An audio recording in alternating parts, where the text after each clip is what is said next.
Bonjour Monsieur le Directeur Général. Bonjour. Vous avez obtenu enfin une bonne nouvelle des signatures sur la convention médicale. Donc le texte est maintenant installé juridiquement.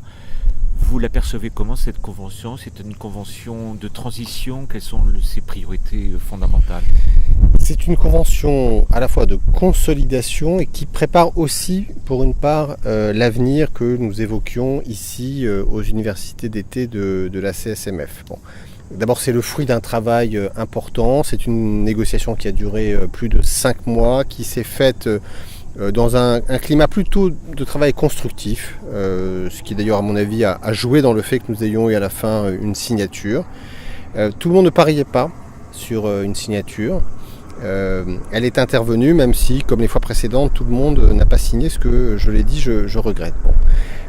C'est une convention qui, quand même, va investir massivement, du point de vue du payeur, dans la médecine libérale. Les chiffres, ils sont importants. C'est tout confondu, à peu près 1,3 milliard.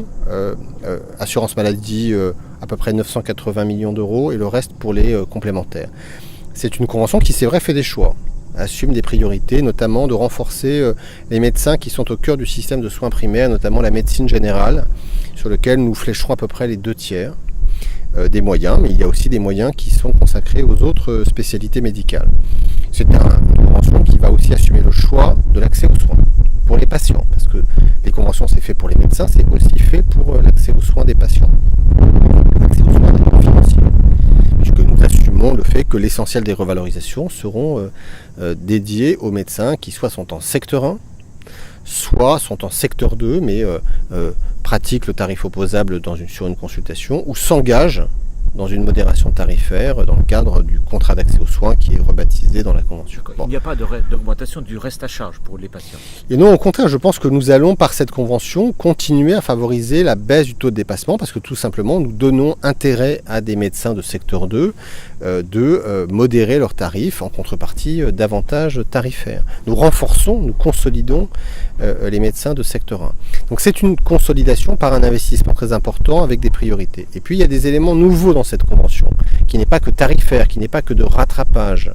Nous avons investi sur les consultations longues, nous avons investi sur la télémédecine, nous allons investir sur la structuration des soins primaires. Nous maintenons la ROSP et nous l'aménageons, nous la modernisons. Nous allons investir sur la collecte et le recueil de données, sur la maîtrise de stage, nous allons investir sur la messagerie sécurisée en santé et le DMP, sur la capacité des médecins à se doter d'outils administratifs, informatiques pour mieux coordonner les parcours des patients. Il y a beaucoup de choses quand on la lit, au-delà du 25 € qui a évidemment un peu obscurci le reste, il y a beaucoup de petites choses nouvelles. C'est un très long texte qui fait 120 pages, et dans ces 120 pages, il y a quelque chose qui financièrement pèse plus lourd que le reste, c'est la revalorisation du CA25, mais il y a beaucoup de choses quand on regarde bien ce texte. D'accord. La mobilisation du réseau des caisses, vous la voyez comment dans les semaines et mois qui viennent sur ce chantier-là? Bon, d'abord, il y a toujours, après une convention, un travail de pédagogie, d'explication. Nous allons évidemment aller au-devant des médecins libéraux, généralistes et autres spécialités. Voilà. Mais au-delà de ce que j'indiquais sur la convention, moi je considère que l'assurance maladie, elle a cette responsabilité de contribuer à l'amélioration des conditions d'exercice des médecins. Elle le fait par du tarifaire. Elle le fait par le levier conventionnel. Elle doit le faire aussi par l'amélioration des relations quotidiennes entre les médecins et les caisses primaires et le service médical.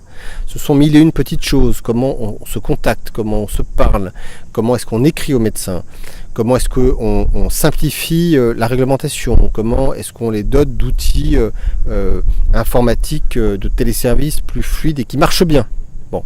Et là, il y a un gros chantier que j'ai engagé parce que je pense que c'est une attente des médecins et c'est un devoir pour l'assurance maladie que de progresser sur ce plan.